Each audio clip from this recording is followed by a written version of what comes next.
Bismillahirrahmanirrahim. Assalamualaikum warahmatullahi wabarakatuh. Alhamdulillahi rabbil alamin. Nashhadu an la ilaha illallah wahdahu la syarika lah wa nashhadu anna sayyidana Muhammadan abduhu wa rasuluhu alladzi la nabiyya ba'dah. Allahumma fasalli wa sallim wa barik wa karrim ala hadzal nabiyil azim Ar-Rasulil Amin Nabiyyina wa Sayyidina Muhammadin wa ala alihi wa sahbihi wa dhurriyyatihi wa ummatihi ila yaumiddin wa ba'd.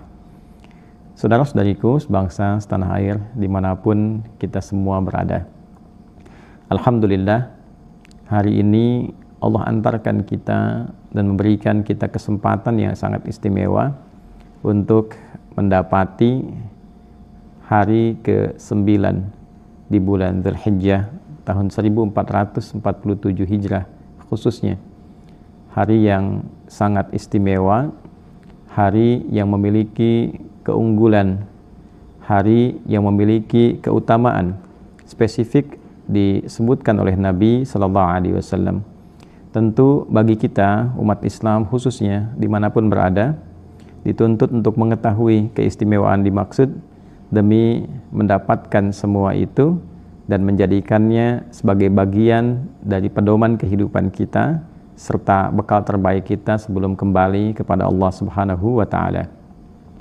Di kesempatan pagi hari ini waktu Indonesia bagian barat, kita ingin mencoba menggali dua hal pokok terkait keistimewaan tanggal 9 Dzulhijjah ini. Yang pertama, bagi saudara-saudari kita yang menunaikan ibadah haji di tahun ini khususnya, tentu kita mendoakan semuanya tanpa kecuali, baik jemaah haji dari Indonesia disertai juga dengan para petugasnya, pun demikian jemaah haji dari seluruh pelosok dunia dari manapun berasal. Kita bermohon pada Allah semoga seluruh ibadah haji rangkaian manasik saudara-saudari kita diterima oleh Allah Subhanahu wa taala dengan penerimaan terbaik. Semoga seluruh rangkaian ibadah manasik diberikan oleh Allah Subhanahu wa taala kemudahan dan kelancaran, serta seluruh jamaah diberikan kesehatan baik dalam menunaikan ibadah hingga kembali pulang ke tanah air masing-masing.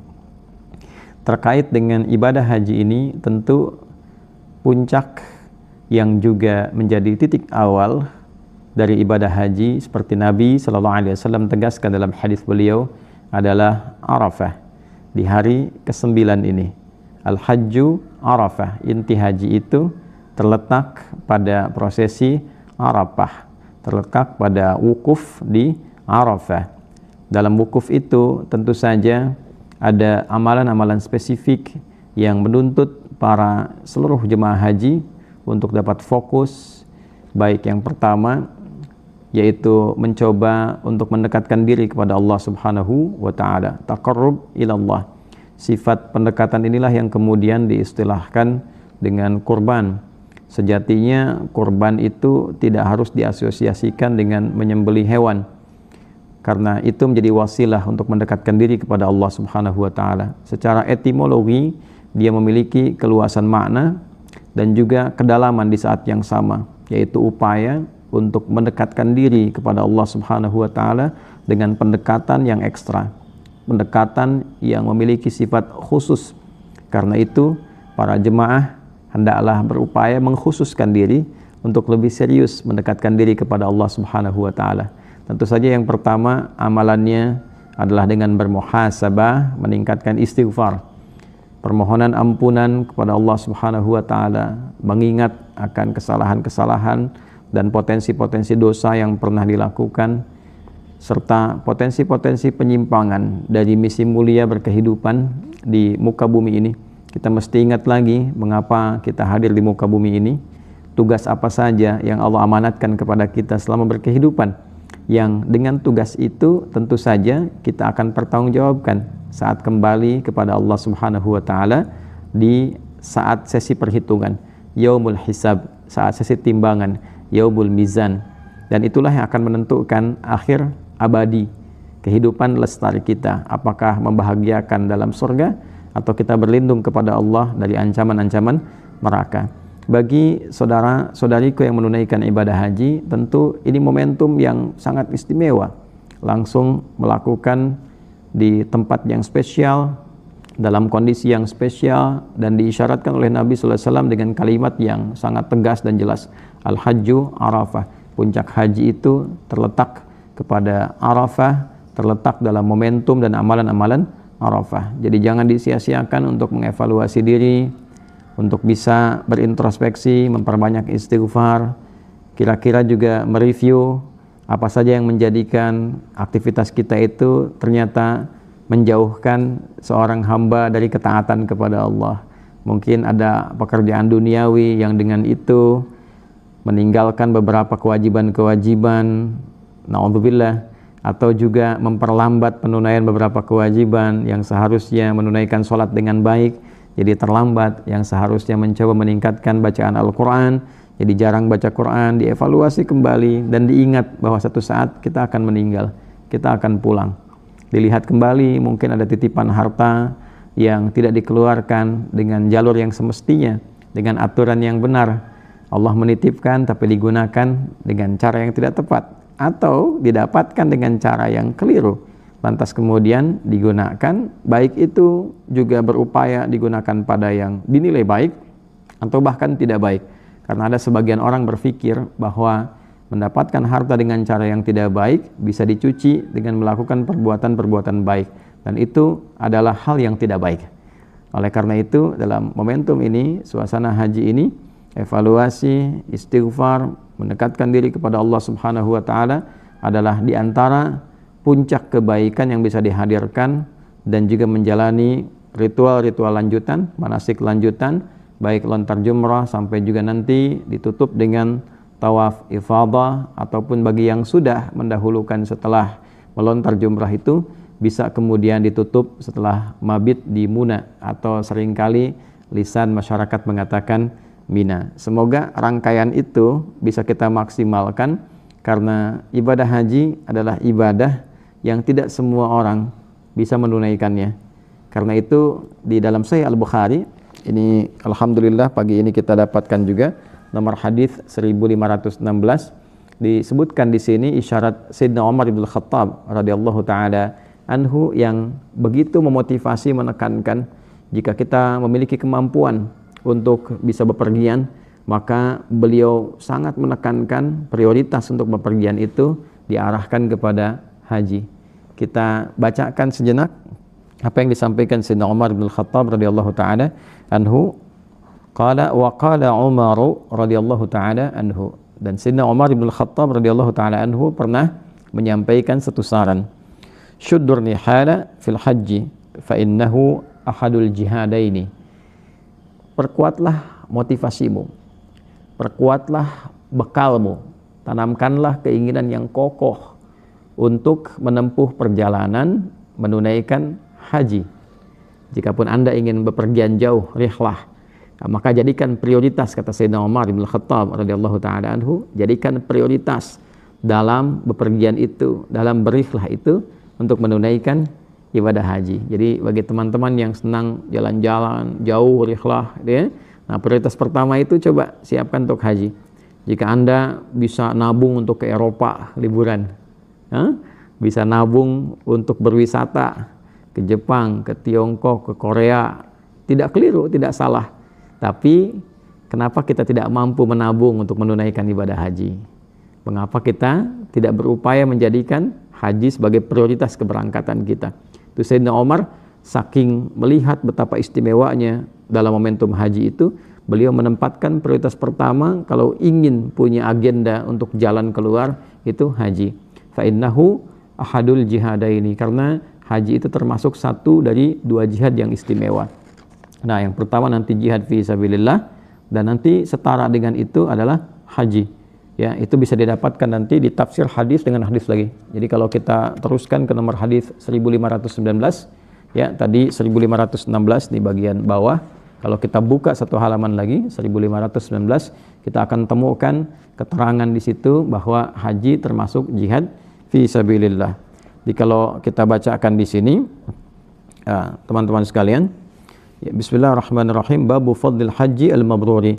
Ya, bab yang menerangkan tentang keutamaan haji mabrur. Qala haddatsana Abdul Aziz bin Abdullah haddatsana Ibrahim bin Sa'ad an Az-Zuhri an Sa'id bin al-Musayyab an Abi Hurairah radhiyallahu taala anhu qala su'ila an-nabiy sallallahu alaihi wasallam ayyul a'mali afdal. Ya, sanadnya informasinya tersambung pada sahabat mulia Abu Hurairah radhiyallahu taala anhu. Beliau menyampaikan satu kali Nabi sallallahu alaihi wasallam pernah ditanya amal apa saja yang paling utama. Maka Nabi menjawab, qala imanun billahi wa rasulih. Amal yang pertama adalah iman, yakin tanpa ragu kepada Allah dan Rasulnya. Jadi di sini disampaikan beberapa keutamaan-keutamaan amalan. Jadi kalau ada aktivitas, pekerjaan, kehidupan kita, mana yang paling prioritas, yang paling utama? Ya, Nabi menempatkan satu adalah amal-amal yang diawali dengan keimanan kepada Allah dan Rasulnya. Jadi perkara iman itu nomor satu. Ya, iman itu yang menjadikan semua amal punya nilai di hadapan Allah dan Rasulnya. Jadi ini dasarnya.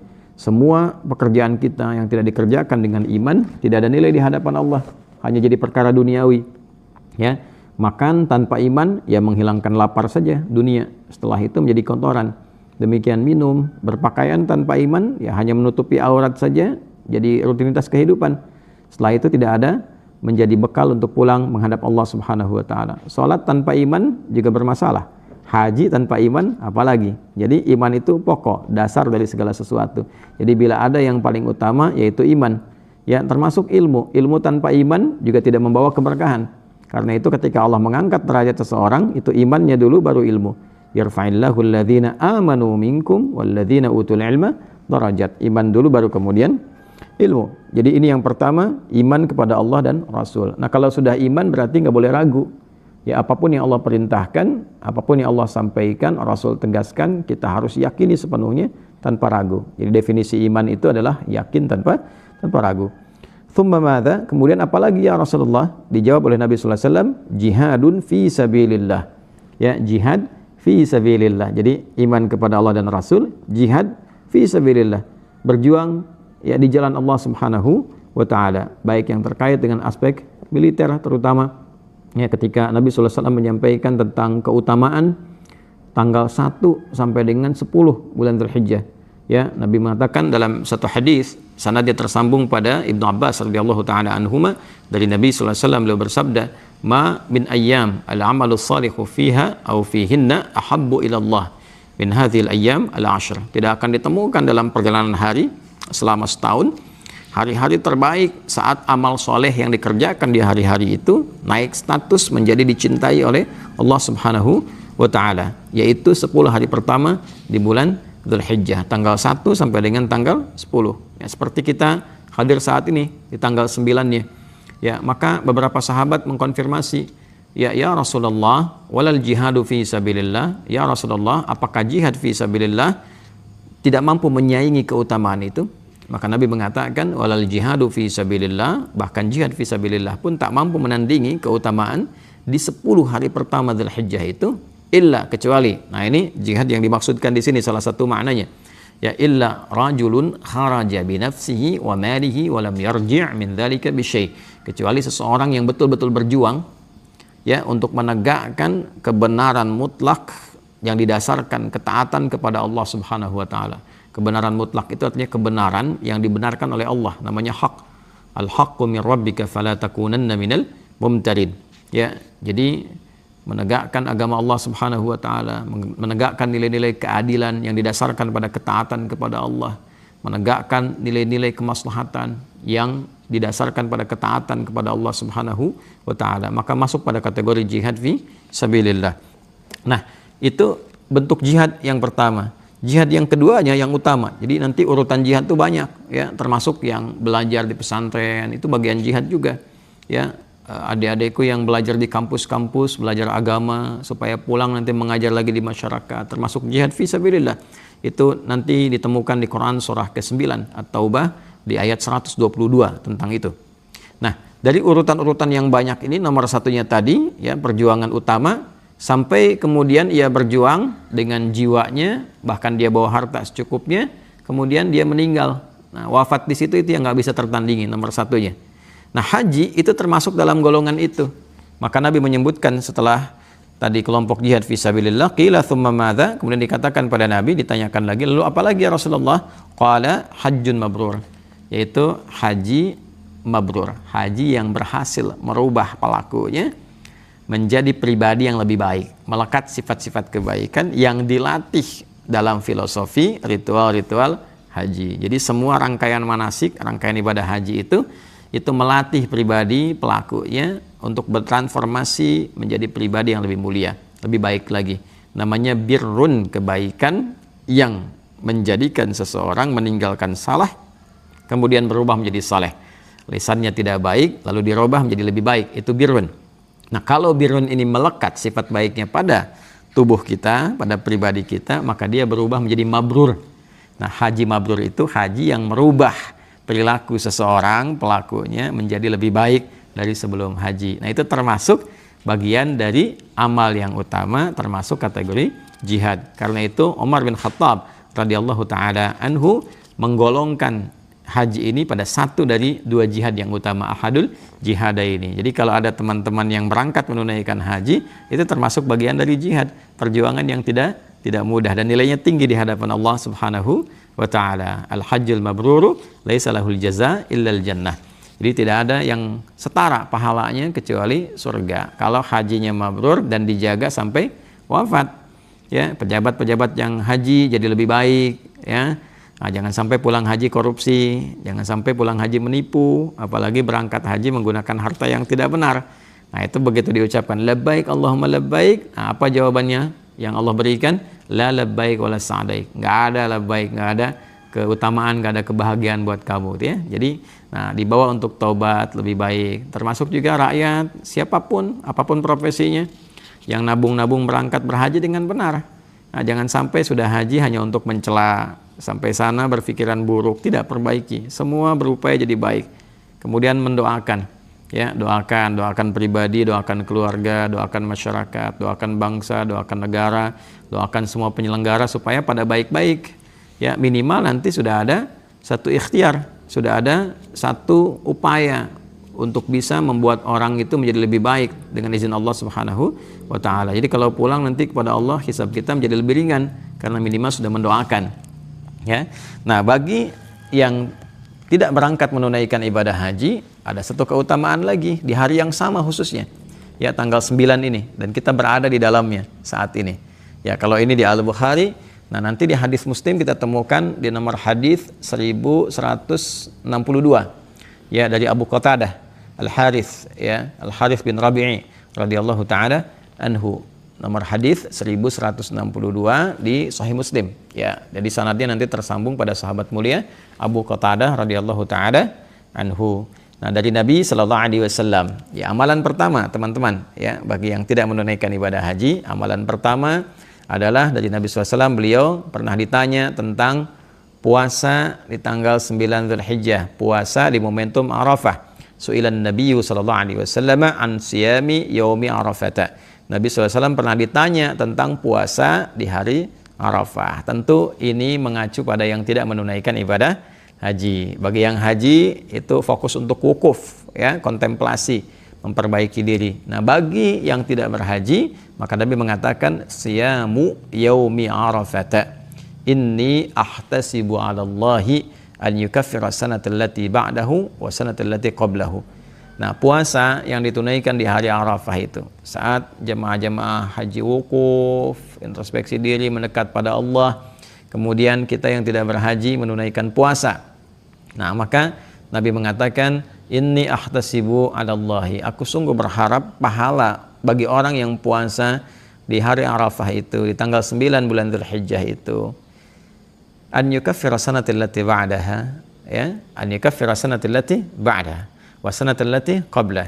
Aku sungguh berharap Allah menggugurkan dosa-dosa yang akan melekat pada dirinya pada setahun yang akan datang dan setahun sebelumnya. Masya Allah. Ini puasa istimewa. Puasa di hari ke-9 Dzulhijjah ini, fadilahnya, keutamaannya, teman-teman sekalian, satu, berpotensi memberikan perisai, perlindungan dari perbuatan-perbuatan dosa yang mungkin dikerjakan setahun kemudian. Ya, Nabi mengatakan, aku berharap Allah menggugurkan, mengampuni, menghapuskan ya dosa-dosa yang mungkin dikerjakan dalam setahun berikutnya. Ya, jadi jangan salah kesimpulan, jangan menyimpulkan bahwa kalau sudah puasa di hari ini nggak ada dosa lagi untuk tahun berikutnya. Itu kesimpulan yang keliru. Ya, bukan demikian. Yang dimaksudkan adalah puasa Arafah ini puasa istimewa. Karena saat dikerjakan dengan benar, ada satu perisai yang akan diberikan oleh Allah kepada kita, sehingga dengan perisai itu kita terlindungi dari potensi-potensi maksiat, terjaga dari maksiat selama setahun ke depan setidaknya. Dan digugurkan dengan menunaikan puasa dengan benar itu, digugurkan dosa-dosa yang telah berlalu pada setahun sebelumnya. Nah, sekarang pertanyaannya, puasa bagaimana yang dikerjakan yang mampu melahirkan keutamaan itu? Itu pun teknisnya diatur lagi. Jadi bukan sekedar menahan lapar, menahan haus, tidak. Ya, karena di sini menariknya, hari menunaikan puasa itu disandingkan, diidhafatkan dengan kegiatan yang berlangsung di Arafah, momentum yang berlangsung di Arafah. Ya, sekalipun mungkin dari segi penunaian harinya bisa berbeda, di beberapa tempat mungkin tidak sama. Ya, ada yang Saudinya misalnya mendahului, dia masih tanggal 8. Ya kan? Ada yang boleh jadi mungkin di tempat tertentu perbedaan waktunya cukup nyata, jadi di sini sudah tanggal 9, di Saudi masih tanggal 8. Kita alhamdulillah sekarang bersamaan, kita tanggal 9, di sana pun tanggal 9. Ya, mereka menunaikan wukuf hari yang sama, kita beda sekitar 4 sampai 5 jam, ya. Kita mendahului di sini di Indonesia, tapi di hari yang sama tanggal 9. Nah, dalam momentum ini, maka ketika diidhafatkan, disandarkan antara hari dengan momentum yang terjadi saat Arafat, artinya ada isyarat bahwa apa yang dikerjakan orang wukuf di sana, tarik amalan itu oleh kita di sini saat menunaikan ibadah puasa. Itu poinnya.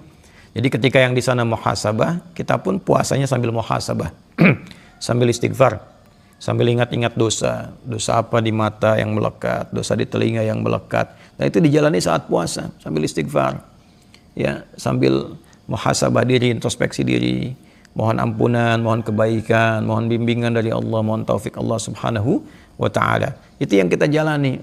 Ya, karena itu beberapa ulama kemudian menyampaikan riwayat-riwayat yang sangat populer. Dari pagi itu ba'da subuh sudah mulai bertakbir, ya. Yang anak pesantren sudah bertakbir. Kalau Idul Adha kan kita bertakbir di maghrib setelah kita berbuka, kan? Setelah selesai atau sebagian dari ba'da isya mulai takbir Allahu Akbar, Allahu Akbar, Allahu Akbar. Nah, spesial untuk hari Arafah ini, spesial untuk 1 sampai tanggal 10 Dzulhijjah. Tanggal 9 itu sudah banyak yang bertakbir. Ba'da subuh sudah mulai bertakbir Allahu Akbar, Allahu Akbar, Allahu Akbar. Yang pertama, untuk mengungkapkan kebahagiaan dengan takbir ini bahwa ada anugerah besar nih. Ya, ada ampunan dari dosa-dosa, ada peluang yang sangat besar. Di takbir itu kan dibagi 3 nanti, ya. Ada takbir yang terkait dengan ibadah, seperti kita sholat dibuka dengan takbir. Ada takbir terkait dengan perjuangan, seperti orang berangkat berjihad menggunakan kalimat takbir. Ya, ada para pejuang kita dulu, ya, pejuang kita itu mereka berjuang dengan takbir, kalimatnya Allahu Akbar, Allahu Akbar. Sehingga di preambul Undang-Undang Dasar itu juga kita mengungkapkan kalimat Allah Maha Besar. Ya, di situ atas berkat rahmat Allah yang Maha Kuasa. Allah Maha Kuasa itu Allahu Akbar. Ya, yang dengan didorongkan oleh keinginan luhur. Itu kalimat yang melegenda yang ditampilkan dalam pembukaan Undang-Undang Dasar 1945. Ya, kita tarik lagi kembali kepada topik kita. Nah, teman-teman sekalian, itu yang kedua. Jadi takbir pembuka dalam ibadah, ada takbir juga dalam perjuangan. Ketiga, takbir ungkapan kebahagiaan. Walitukabbirullaha ala ma hadakum. Demikian isyarat di Al-Baqarah ayat 185. Ketika kita menuntaskan saum Ramadan, kita bertakbir karena bahagia. Ramadannya selesai, kita dapat hidayah selama Ramadan. Ya, dapat pedoman-pedoman yang merubah kehidupan kita menjadi lebih baik. Ya, demikian pada tanggal 9 Dzulhijjah ada keutamaan, keistimewaan ditampilkan oleh Allah. Ini ada peluang melalui lisan Nabi SAW, ada peluang dosa-dosa diampuni, ya, kegiatan dievaluasi, ke depan jadi lebih baik.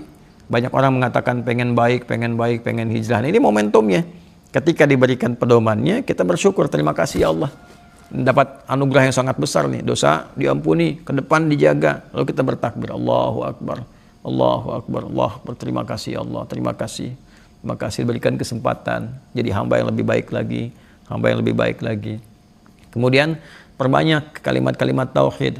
ya la ilaha illallah wahdahu la syarikalah lahul mulku wa lahul hamdu wa huwa ala kulli syai'in qadir. Dalam satu riwayat yuhyi wa yumit wa huwa ala kulli syai'in qadir.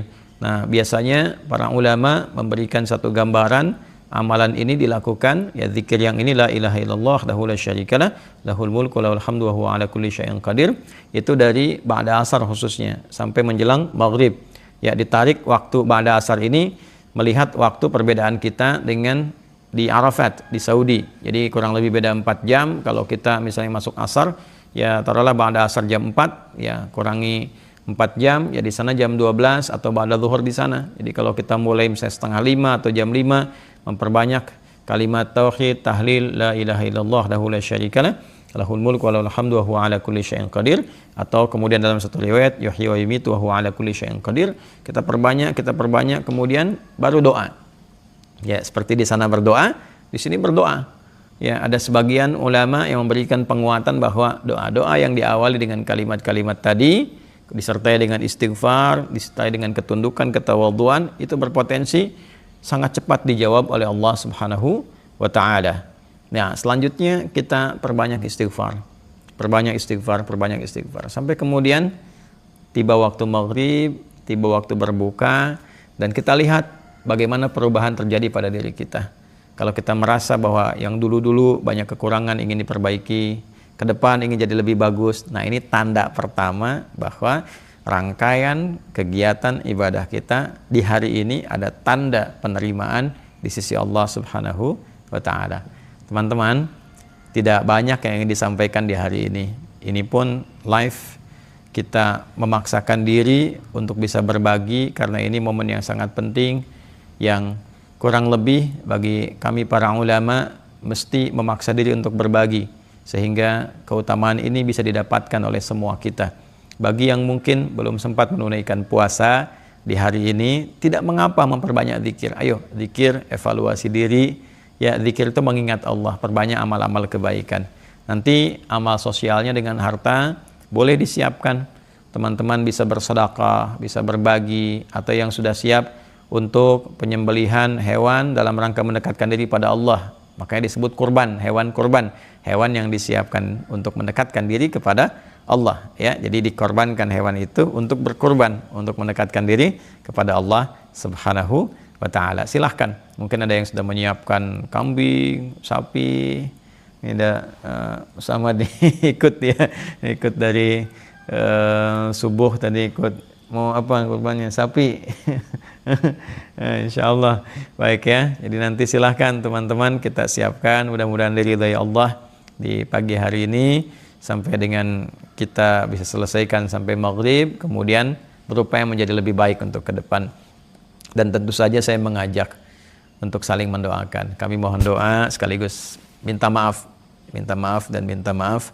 Tentu saja akan ditemukan, bukan bila, tapi tentu saja akan ditemukan kekurangan, kesalahan, kekhilafan yang terjadi sampai detik ini. Dengan segala kerendahan hati, saya pribadi mewakili keluarga dan juga keluarga di Quantum Akhirat Institute menyampaikan permohonan maaf yang sebesar-besarnya. Semoga kelapangan untuk memaafkan itu menjadikan kemudahan bagi kami untuk mendapatkan rahmat dan maghfirah di sisi Allah Subhanahu wa ta'ala. Demikian juga kita mendoakan teman-teman semua, semoga dirahmati Allah, semoga bangsa kita, negara kita, masyarakat kita dijaga oleh Allah Subhanahu wa ta'ala. Para pejabat, para pemimpin, para birokrat semuanya diberikan hidayah oleh Allah untuk menjadi lebih baik, mengantarkan pada kebaikan dalam kehidupan berbangsa bernegara. Semoga urusan-urusan yang sulit diringankan oleh Allah, yang sakit disembuhkan oleh Allah Subhanahu wa ta'ala, dan semoga hajat-hajat kebaikan dunia akhirat kita dikabulkan dengan pengabulan terbaik yang diberikan oleh Allah Subhanahu wa ta'ala. Allahumma taqabbal minna innaka antas samiul alim wa tub alaina innaka antat tawwabur rahim. Allahumma inna tubna ilaika taubatan nasuha. Allahumma ighfir lana dhunubana wa kaffir 'anna sayyi'atina waj'al baqiyata hayatina hayatan thayyibah wa akhir wafatina husnal khatimah. Rabbana atina fid dunya hasanah wa fil akhirati hasanah wa qina adzabannar. Wa sallallahu ala sayyidina Muhammad wa ala alihi wa sahbihi wasallam taslima. Wa akhiru da'wana subhanakallahumma rabbana wa bihamdika nashhadu an la ilaha illa anta nastaghfiruka wa natubu ilaik. Walhamdulillahi rabbil alamin. Assalamualaikum warahmatullahi wabarakatuh.